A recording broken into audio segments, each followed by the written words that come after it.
అవయవము ఒక బలహీనత మనల్ని వెంటాడితే అది బాగవటానికి మనం ఎంతగా రిస్క్ తీసుకొని దాన్ని బాగు చేసుకుంటున్నామో, ఒక సంఘంలో కూడా ఆ సంఘము క్షేమాభివృద్ధి చెందటానికి, అది ప్రేమ యందు అతకబడి ఉండటానికి, ఆత్మీకమైనటువంటి దేవుని యొక్క శ్రేష్టతను అనుభవించటానికి ప్రభు యొక్క నామంలో ప్రియమైనటువంటి సంగమా, దేవుని బిడ్డలారా, సహోదరి సహోదరులు, ఒక్కసారి ఆలోచన చేయండి. ఈ సంఘానికి చెరుపుగా ఉన్నావా? క్షేమాభివృద్ధి కలిగించే వ్యక్తిగా ఉన్నావా? నీవు ఈ సంఘంలో ఒక భాగం, ఒక అవయవం.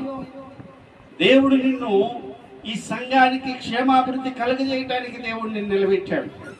దానిని బట్టి ఆ శిరసైన క్రీస్తు నీ యందు ప్రేమ కలిగి దేవుని యొక్క నామంలో